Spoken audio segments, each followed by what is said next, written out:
Welcome back to Just Giants with Grump and the Cranky Fan, your favorite Giants podcast. I'm your host, the Football Grump. With me, as always, is Mike, the Cranky Fan, and we are back to discuss this upcoming Week 16 matchup on the road against the Atlanta Falcons. Another week of not much to talk about, not much to root for. We are all looking forward to the offseason again, and I guess the upcoming holidays again, and Hey, not a lot of news coming out of the Giants. yeah, speak for yourself, Grump. I'm about to get on a plane in about 12 hours to go down to Tampa for a bowl game. So Oh, that's you're my going the yeah. I got 24 Gasparilla hour Bowl. the Gasparilla Bowl. Quick little 24-hour trip down to Tampa. Normally my stance on bowl games is I hate them and I think they should be banned now that there's especially expanded playoff. But you know something, the Gators have been so bad the last couple of years, and to see a true potential superstar in DJ Lagway and have a nice tailgate, I'll do a nice quick 24-hour trip down and back. So I like that's my watching bowl excitement. games. They are meaningless to me. Yeah. I honestly don't even care if the Gators win or lose. I'm there for the tailgate and to see the quarterback. That's it. I mean, I like watching championship games more, like conference championship games. Those are a lot of fun, um, but bowl games can be interesting too. Usually something wild happens in those games, and it doesn't mean anything in the context of the game. But a lot of guys sit, so you end up seeing Yeah. some future guys that you might be seeing. So I find, me personally, as a football fan and not a fan of X team or Y team in college, and just I like getting to know the names of people I'm going to be watching the next year and stuff. What is fun is a lot of what the fuck attitude by coaches. Like, yeah, let's Oh just run a yeah. let's run a double reverse here. Let's go for the 2 point conversion here. Let's go for it. It's a little more loose, in that respect is kind of interesting, but it's almost like, we played this long season, and college football in particular is so, on a week to week, is such a soap opera and stressful, and it's just like you're off for a month. And it's like, oh, you're playing a team I don't even know and care, and half my team's out. So I hope they personally wither and die. We're gonna have a 12-team playoff, which I guarantee before too long will be 16 games. Will be more playoff games. So I agree. that's plenty for me. There's no way they're leaving money on the table by getting rid of bowl games. So, Yeah. um, but I get your point. Um, News out of Giants world is that Drew Lock will be getting the start this week. So there's that, and I guess the real interesting news is that Atlanta has announced that Michael Penix will play his first game. So we'll get to see Michael Penix in his first action in the NFL, which is interesting and fun. I'm excited to see what he becomes, and hopefully he's somebody that we get to watch for the next 8 to 10 years or something like It that. it's pretty surprising they're making this move with the Falcons are they're a game behind Tampa Bay, but they beat them twice already this year, right? So they have all the tiebreakers. It's interesting that you're benching your quarterback at this juncture, this late in the season, getting ready for the playoffs or a Um, playoff run. I don't know. I mean, you're making a good point, but I am not really in tune with what's going on in Atlanta. It's actually one of the teams I think about the least in the entire league. No, I'm just being completely honest. It's Yeah, just not one that tends to, for whatever reason, I'm just never paying attention to them. They're never really all that good. Like even in the Matt Ryan years, they weren't like extremely good. they're I don't they're know. they're one of those teams like Carolina, like every 12 years, like they're in the Super Bowl. This team, and then they kind of fade, into oblivion for a while. Um, Um, But yeah, so we'll get to see Michael Penix in his first action. He's an older rookie, so I said 8 to 10 years. Let's say 6 to 8 years. Hopefully, we get to see him for like something like 6 to 8 years. yeah, it's interesting, Grump. Listening to other podcasts and stuff. Listening to Jordan Rodon's show. He was talking about this, and he was making a comment about and I know he's definitely in the get rid of everybody camp. That he made the comment that this is another opportunity for the Giants to be embarrassed because they didn't draft Michael Penix from the opportunity last year, and watch him come back and play well against us. And I kind of heard that, and it kind of struck me as just like an odd thing to say. and one, it's obviously you're pushing a narrative that, I'm out on this front office, and anything I can do, I can spin to be evidence against that. But also, that's revisionist history.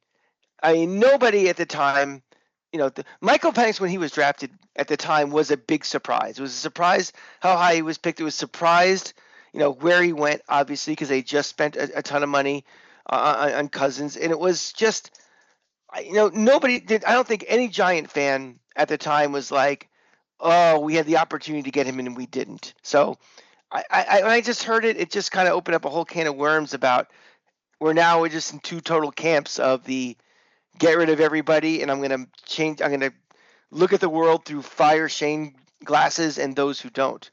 So, what did you think hearing a comment like that? Does that make any sense to you at all, or? I think it makes sense. But you are 100% right in saying that on two accounts. One being that it was an absolute surprise that Atlanta pulled the trigger on that. I remember the immediate reaction, not just from me and the people I was with, but the entire internet, like diagnosing body language in the war room between the owner and the general manager and the coach as being uneasy, tense, nervous. Like it didn't look like there was not a lot of celebrating and high-fiving there. Like, and that was being read as Dissension or just like already fractures in relationships and stuff, and questioning judgment. And you're right on a second account of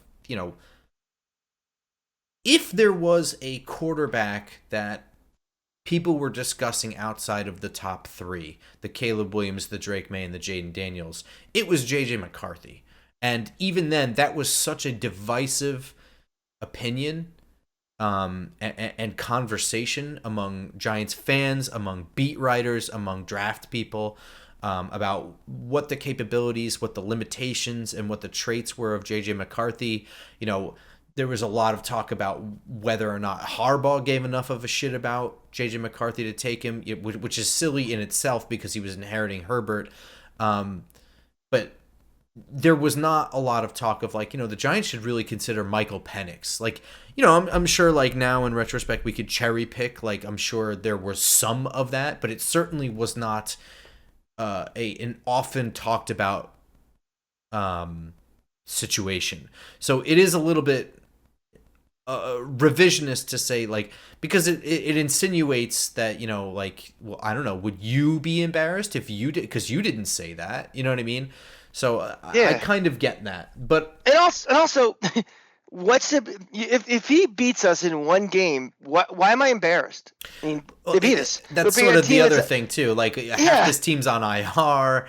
There's the quarterback situation's exactly. They're not trying to win at this point. And I'm not having that argument with other people. The coach is trying to win. The players on the field are trying to win, but they are being put in a position where winning is going to be very, very, very, very difficult. And that was intentional. And it starts with the bench and release of Daniel Jones. It doesn't really. But again, what are we talking? What are we talking about here? Who's embarrassed? Giants fans, Giants, the perception, or again, are we talking about John Mara's embarrassed because John Mara's always embarrassed and because he can't seem to sign off on a tank and also accept a tank at the same time. It appears. That is public perception number one problem with this team right now, is that if you're going to do something as radical as a tank and do something as radical as tanking this early in the season, you have to be prepared for the public blowback that you're going to get. And it does not appear that this team is doing a good job of handling that public blowback.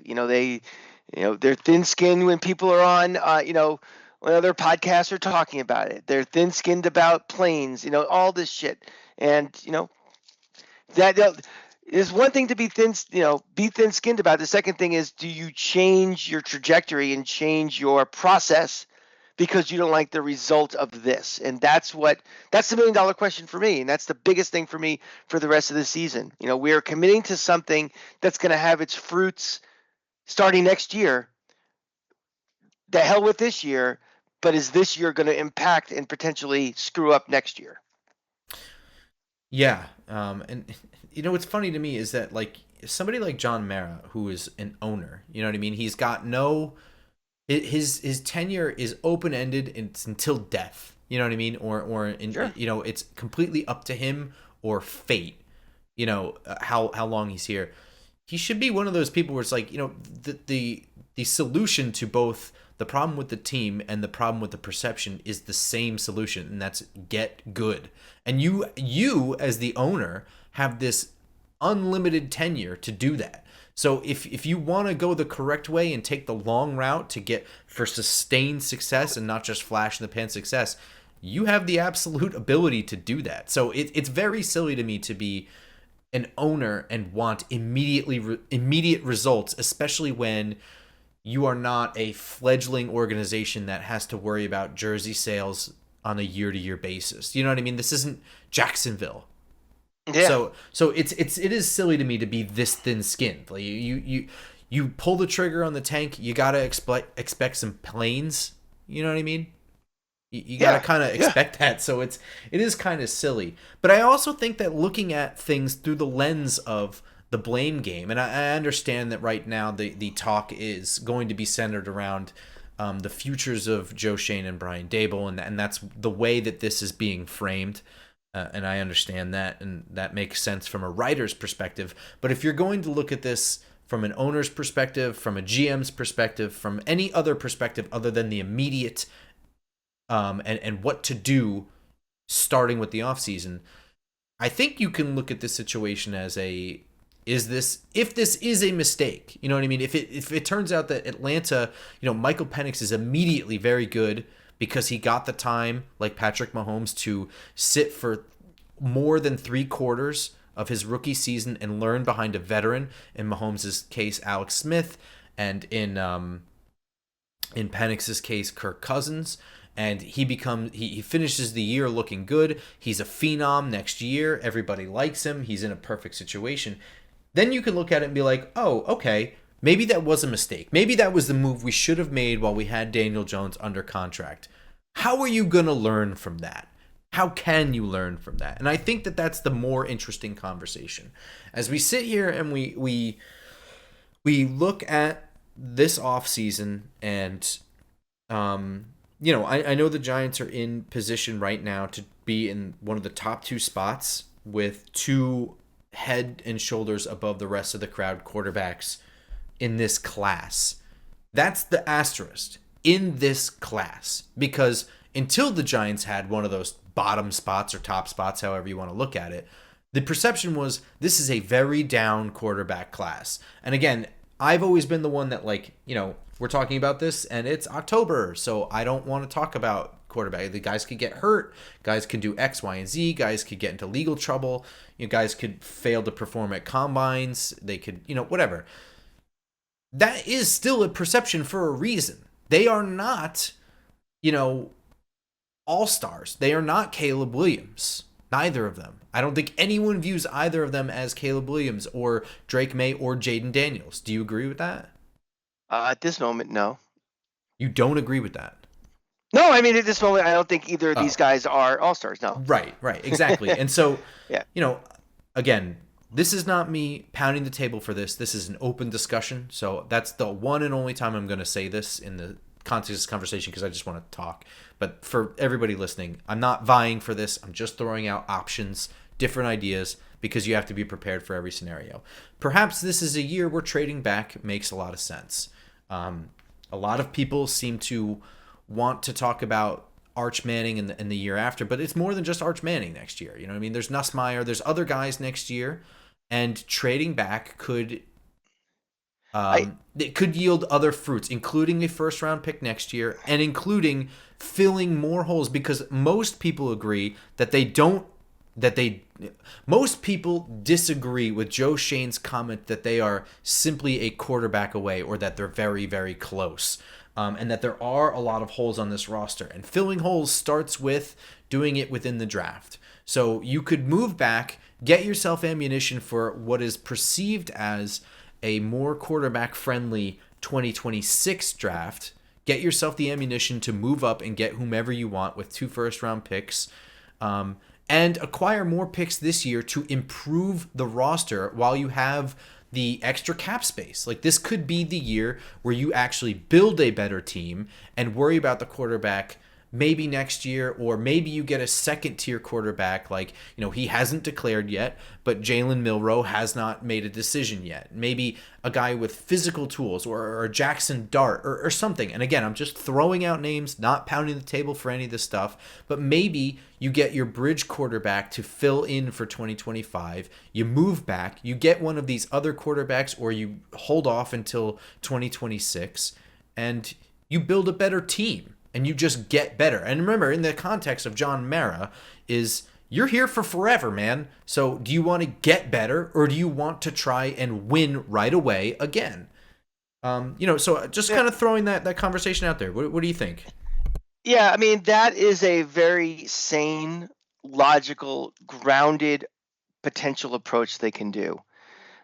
But that's not reality, unfortunately, because you have things like ego, emotion, age fit into the factor.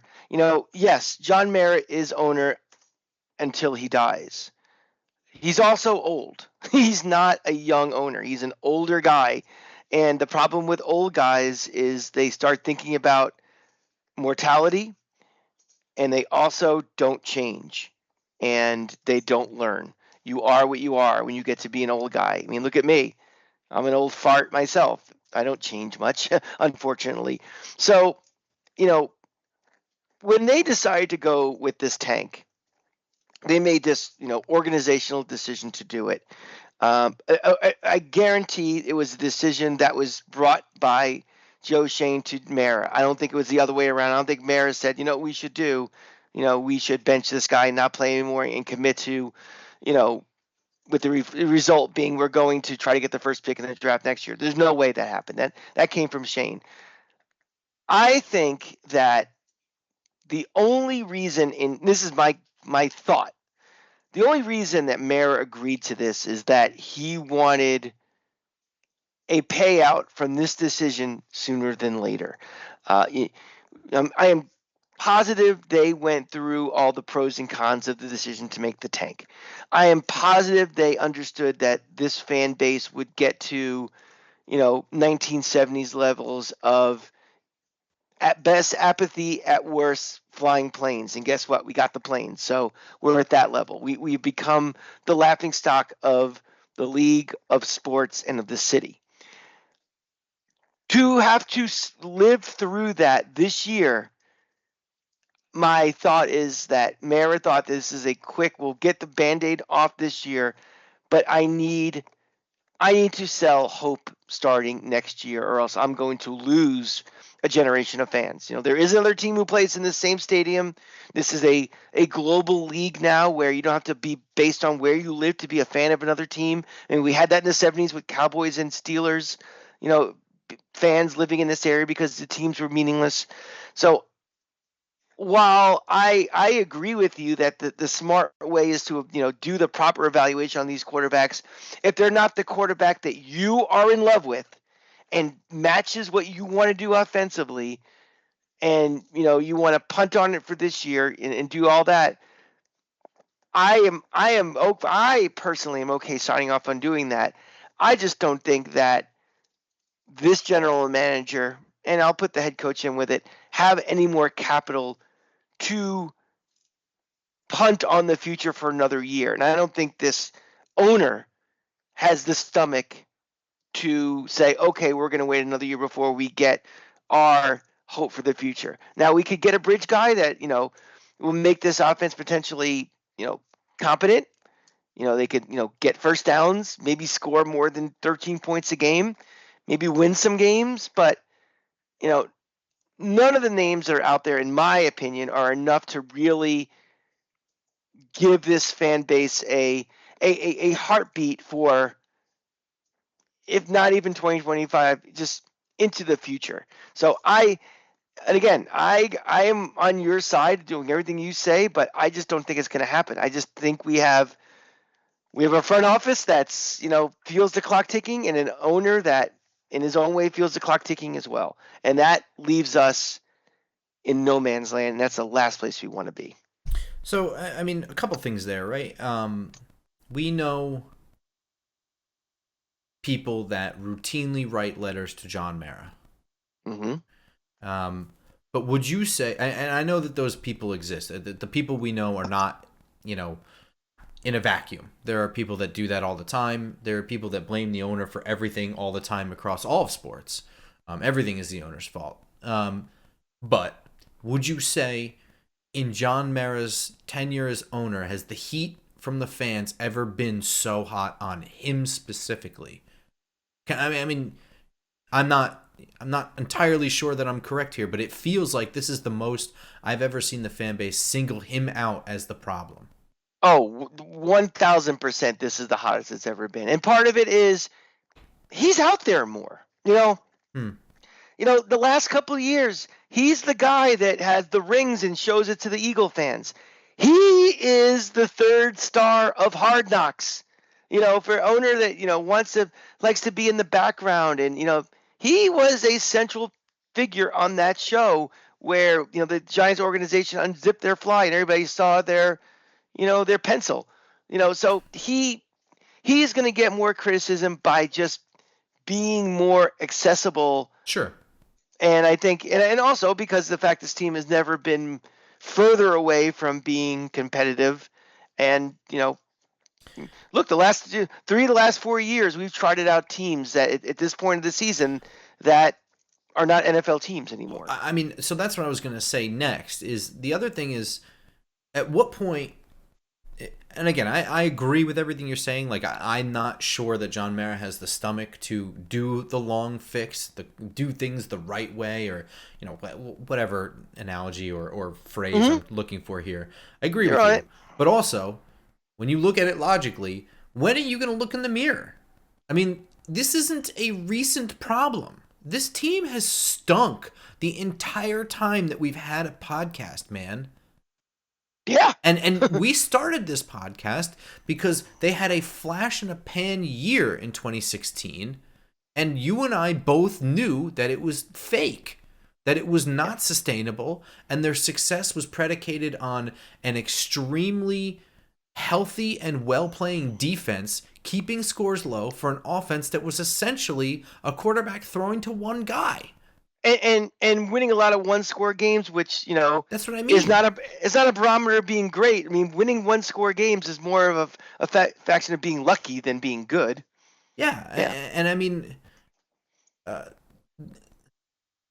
what point? Again, I agree with you. I don't know that Mara, and I certainly don't think that Mara has the stomach to do the long fix and not cash in on the shiny opportunity of picking one of the quarterbacks because you have the pick this year. You know what I mean? But at what point do you look at it and be like, man, fuck, I have a losing record and I won 2 Super Bowls here? At what point do you really truly look and be like, I've got to actually fix this? You know what I mean? Like, it's holiday season. Do you make gingerbread houses? I do not. I eat them at my parents' house. Okay. Have you ever tried? I think I did once, like way back in like Boy Scouts, I think. So damn, sorry about that. It's one of those things that I've tried a number of times. Not because I give a shit, but just because, it's a holiday thing and whatever. It's fucking hard. I'm bad at it, man. I'm not good. I can't seem to get the roof to stay without the walls tipping over. It's not easy, and because it's all being held together with icing. You know what I mean? I don't know if people cheat and use other methods, but just trying to put up 4 walls and 2 roof slats using icing is not easy. And I am reminded of you're holding it up, and then the one wall falls, and you're like, all right, let me try and pick that up, and then the other wall falls, and you're like, all right, let me try and pick that up, and then the roof caves in. At what point you're like, I gotta get a better foundation. You know what I mean? Eventually, I have that come to Jesus moment. I'm like, I'm either throwing this whole thing out and starting over, or I've got to just make a better base or something. And at a certain point, that's kind of what it feels like here. We're just reapplying icing and trying to jam the gingerbread roof back on top and watching the walls that are supposed to be supporting it fall over. I don't know. I think the The other thing difference is, is like, that you know what I is mean? Like, does John Mara want to spend these last couple? Oof, that was pretty dark. Does he want to spend the second half of his, tenure as owner doing that? Or does he want to just get to it right now? And again, I'm not saying that this suggestion is the move, but if we are proven that this was a mistake passing on Penix, I don't think Michael Penix is such a unicorn guy that it's a once in a lifetime situation that they just missed on. I think that it can be replicated, right? And Nick Saban was on McAfee today and saying that the number one reason that quarterbacks don't succeed is they are thrust into the situation immediately and expect success immediately. And we're looking at Sam Darnold lead the Minnesota Vikings, after everyone had shut the door on him. Well, look at all these guys. I mean, look at Baker Mayfield. Look at what's his name with the Lions. These guys didn't have immediate success. It took them a while to be successful. Um, the thing about Mara in particular, has anybody in his life ever told him no? Or the rich guy argument. Yeah, or some guys, they go from from the outhouse to the penthouse, over their life. They build something, they become very successful and rich, then they own a team. Mara is the product of, being a second generation of or third generation of owners. So he was born with the football silver spoon in his mouth. And, even if in a young age, no one's going to piss off him because they know he's the heir apparent to all this. So, it happens all the time. When nobody tells you no, or nobody has the balls to, tell you you're wrong about something, you kind of go through life thinking that you know what you're doing and you think you're right. And, Mara's an old enough guy now that I firmly believe that, I know how to fix this. I can solve this problem. I just, the people under me didn't do, they were hires that didn't work out, but I did a good job in hiring them. And then the next time around will be that also. So I think unfortunately, it's one of those things where, we are in this hopeless situation where we got a guy who, all his life thinks he's right. Doesn't mean he's a bad guy or a dick about it. But it's just kind of human nature. No, I agree with that. But, and again, this isn't saying that Shane stays or that Shane is the guy, but I do think that Shane got him to kind of move away from his tendencies this past offseason. I mean, we've wound up on Hard Knocks for better or worse, right? He convinced him to let Saquon Barkley walk, and we all saw on Hard Knocks that he was not like 100% all in on that move. We saw it, So I don't know, man. Maybe he is coming around. Maybe he's finally learned. Maybe Shane has convinced him. I know what I'm doing. You hired me to do a job. Let me do it. You sign off on things. It's your show, but you hired me to do a job. Let me do my job. And whether that's Shane next year or another GM, maybe that message got through. I'm not counting on it, but it's certainly worth exploring. And as we're talking about bridge guys here, there's a couple things you don't know who's going to shake loose. I mean, we certainly didn't think Russell Wilson was going to sign with Pittsburgh for $1 million. Yeah, and then Pittsburgh would succeed as well as they have. It's really early to insert name A or name B right in this conversation right now because again, we don't know. Russell Wilson comes to mind, but so I think Pittsburgh now is, I'm looking here. They have, Pittsburgh's 10-4. Mm-hmm. Pittsburgh is going to, they may make a serious run in the playoffs. Absolutely. First of all, Russell Wilson's not making $1 million next year, and second of all, they may want to bring him back and let's run this back again. Absolutely, but I don't think a guy who's going to be 37, 38, he will be 37 at the start of the year, and I think he'll be 38 by November. Is going to be making $50 million. You know what I mean? Like he'll still be. I think at least possibly if he does hit the open market again. We don't know anything, so it's just. You got to throw out all possibilities. He is a free agent at the end of the year. That is indisputable.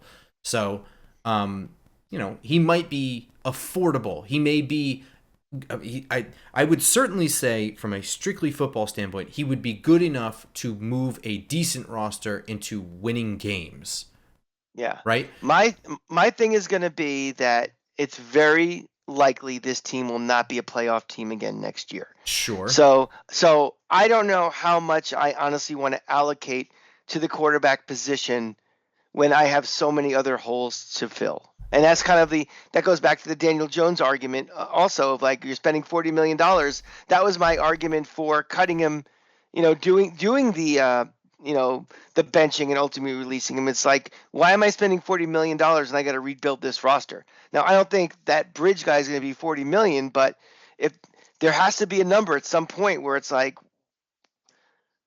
these dollars we're spending for a guy that is going to, make us respectable, but not really winning, where that money could be going towards fixing this roster up. I am trying to look up, just because you mentioned it, what the second round pick. Oh, that's not the second overall pick salary is, as we're talking. Because I don't know what that is, but I don't think it's cheap. Just as like an FYI. What was 2024? I'm an idiot, man. Why do I have to do it like that? I could just look at what Jaden Daniels' contract is and use that as a baseline, right? I'm sorry. What a dummy. Just give me 1 second. But, as a baseline for what we are talking about in terms of what you're spending anyway. And again, it is different because a bridge quarterback and the quarterback of the future are different, but it still brings it back to the quality of quarterback, I guess, and the perception of that. And it's too early for me to have an opinion. But the cap hit for Jaden Daniels this year is $7 million. So it's not astronomical, but it's also not $5. You know what I mean? So, I would say if you're getting an established veteran, I would probably spend as high as 10 and view that as comparable, right? Yeah. And that's still relatively, and that's only going to be 4% of the cap total, 4.5%. That's not a big chunk. Yeah. So I don't know. I think it's an interesting way to look at it. You can look at the Michael Penix situation and you can say, man, they really screwed up, or and be like, they've made mistakes. This is just another one of those mistakes, and they're terrible, and everyone's got to go. Or you can look at it and be like, we should have done that. We should keep that in our back pocket. And by the way, the Giants almost, I don't want to say pioneered this, but part of the reason the Giants were super successful for like almost a 10-year span from 06 to about 16 was because they did that with Eli Manning. Mm-hmm. And it pissed Kurt Warner off a lot, to the point where I think he still harbors some discontent for the organization. Yeah, very possible. Very possible. So, I mean, it's not an unprecedented thought or idea, and, I don't know. I think I'm just sick of talking about should the Giants fire Shane, should the Giants fire Dable. It's just annoying because I think everyone at this point, except for maybe Mara, has made up their minds on what they want to do with them. Yep. Now, for the record, I'll say it again this week. Nothing that has happened in the last 3 weeks and nothing that will happen in the next 3 weeks will change my opinion on what they should do. We could lose 1,000 to nothing.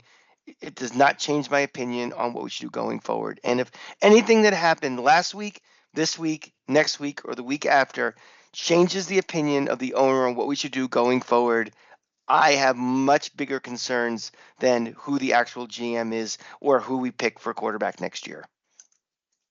And I will keep saying that same thing every week until this season is over. And I think that you can make a compelling argument both ways, to keep him or to ditch him. Mm-hmm. And for that reason, I think that whichever one you choose, I'm okay with. It's about how you move forward for both of them. If you ditch him, do you trust do you agree with Shane's process and not his results? Because I agree with Shane's process in a lot of regard. And I might be alone in some of that. I'm more of a defender of his draft stuff than other people, but I've talked about that already, so I'm not going to rehash Yeah. that. But also, if you move on from him, he's certainly there. You don't need to make a strong argument to be like, look at the results. Look at what happened in 2023. It was a fucking mess. The whole offseason was a mess. And 2024 might have been a pretty good draft, but it's too little too late. And that's fine. That's a perfectly good rationalization for moving on from a general manager. So I'm okay with either. It's about how you move forward. And that's kind of how I want to frame this. We've kind of wallowed for a little bit, but this is week 16 at this point, and I'm hoping that the Giants lose this game. I don't care how you want to view or frame the Michael Penix thing, but for the betterment of this team, the higher the pick, whether you trade back or you use the pick, the better for this future. And also, if we want to frame embarrassments for Michael Penix, Atlanta's fighting for a playoff spot, and they just went to him now. If he wins, why didn't they go to him earlier? That's another point. Yeah, and also it's also one fucking game against a team that's tanking. Yeah, the team that's not really trying to win. So yeah, the last thing I'm gonna feel is, A, I'm not embarrassed anymore because I've moved on, and B, so what? He beat us. He beat a team that's not really, giving its 100% ducks in a row to win a game. And he's I don't want to win. Yeah, rookies some rookies win games. I'm asking for you, Penix, pull through, man. Win this game. Yeah. Sure, yeah. whatever. Embarrass, whatever. I don't. Whatever. However you want to look at it. I don't want to win this game. So yeah. So I want to kind of frame this as how are we moving season forward with our sanity. Because after this game we have 2 weeks left, and then that's it, man. The misery's over, and it's gonna happen fast because you got the holiday, and then you got the other holiday, and then that's it. And in the midst of all that, you're gonna have college football playoff, and that's gonna be interesting. And more and more draft stuff's gonna come out after that. So it's gonna happen quickly. So I want to shift the focus away from the negativity, and I'm not trying to make it positive, but mistakes are worthless if you don't learn from them. All of them. Not just the Michael Penix situation, just all of the mistakes. You can either learn from it, or you can just keep repeating it, or you could just act like it never happened. But I'm going to choose to try and learn from it and see how we're moving forward. Yeah, and I also don't want, as we move forward, again, I already talked about the embarrassing part. All of a sudden it's a mistake. The guy hasn't played a fucking game yet. He hasn't won a game yet. So, I mean, beating us on Sunday does not make it, let's take that leap even from embarrassment to mistake. Let's see. So moving forward to the positivity thing here, we have a very interesting game. Vegas is hosting the Jaguars. The Jaguars have already made their fucking mistake by winning a game, and now they are in third. Or fourth or whatever, but they're behind us. They've broken that tiebreaker. That's their problem. Vegas is at home, and both of these teams are bad. And I don't think Jacksonville wants to win another game either. I think they realized that was bad. So this is very interesting. I mean, even if this ends in a tie, it's interesting. So that's a game that's going up. A tie would help us, correct? I think so. All I know is that I don't think it would hurt us, but I mean we have to lose too. But this is certainly a game to not watch, but to keep an eye on the score. I guess I don't think anyone's going to want to watch that game. It's on after us, so I'll be watching it. Quite honestly, I mean the most important. I mean that's right now the most important game for this Giants team for next year could be this game. I just meant it might not be good TV because it might not be good football. Jesus Christ, we're going to watch 3 hours of the Giants. It's got to be better than that. We also have a really interesting NFC East matchup. The first and second spot playing each other. Philadelphia is hosting Washington Commanders. What's your gut feeling there? I know we keep poo-pooing Philly, and they keep doing their thing. I think Philly wins this game. I think Washington may be kind of slowing down. I think it's the little things that Philly does, how good they are in short yardage, having Saquon Barkley, I think Washington was a nice story for when they were, but I think, it's time for the adults to take over. And I think in this division, I think Philly's the adult. I think they win this game. I think I agree. My thoughts on Philly, I think mostly remain. They're probably performing better down the stretch than I expected, but I stand by my people are going to figure out Washington this year, and I'm more worried about Washington for the future going forward. Next year and beyond. So yeah, I think Washington's sort of getting figured out this year. Do you put the Eagles in the same class as that giant playoff team with Beckham? Kind of like, oh, their record's gonna be pretty good, but they're not really that good, or I think this team is better than that. Sort of, but I think they're better than that. They're certainly more multifaceted. I mean, with AJ Brown and Devontae Smith and Saquon Barkley, and Jalen Hurts' ability to move is a lot more than the Giants had with what was that? It was like Rashad Jennings, Odell Beckham. Was Dwayne Harris still on that team in I think 16? he was. I mean, to me, that Giants team they had big playability, but they were mostly a strong defense. It just feels different. They had to win low scoring games. Philly just has to not screw things up. I don't know. You know what I mean? But in terms of the same expectations, I think they might win a playoff game, but I don't think they're going deep.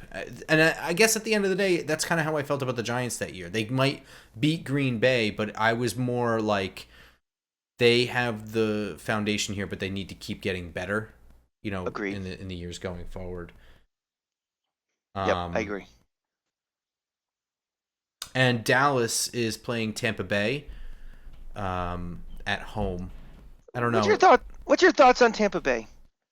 I think that Tampa Bay is a better coach team than they get credit for, and they have exactly the pieces for what makes Baker Mayfield successful, in that he has good receivers that he can give a shot. You know what I mean? He's a gamer. He's not the perfect quarterback, but he's definitely going to throw something and let Mike Evans be Mike Evans, or you know what I mean. And I think that is scrappy. I don't know, but well coached. I think that Todd Bowles is a good coach. He's just not a lovable coach. Yeah, I mean, you look at their schedule this year. They're finishing up a pretty easy run of teams, and the rest of their schedule is pretty easy also. But they also beat Detroit earlier in the year. Sure did.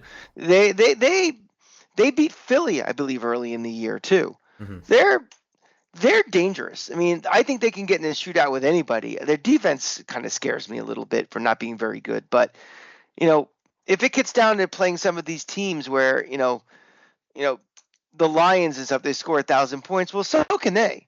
So I would give them a puncher's chance almost against anybody in the NFC. Yeah, I would say that they are more likely to overshoot your expectation and surprise you. Whereas like with a team like Philly is like, I'm waiting for them to make a mistake. I'm not waiting for. It's like, it feels like a big play might happen with Tampa Bay. With Philly, if the big play happens, it's like, oh, finally, there it is. You know what I mean? Yeah. I think you can make a lot of money with the Bucks in the playoffs this year as an investor. There you go. I'm not the betting man, so you shouldn't ask me. But we will be back. I know you're traveling. Are we able to do an episode for Tuesday morning? Let's see. I'm leaving. Yeah, we could probably squeeze one in Monday night. After the Knick game, yeah, we definitely can. As of now, me and Snacks are going to the Knick game. We could be 8-0 after that. So, yeah, we can get one in. All right, and then that will be your Christmas Eve present. We will have our recap episode talking about how much of a fucking mistake it was for the Giants to not take Michael Penix. Scrooge and Grinch together. How awful will that be? And that will, of course, be available on iTunes, Spotify, SoundCloud, and YouTube. Until next time, go Giants. Go Giants.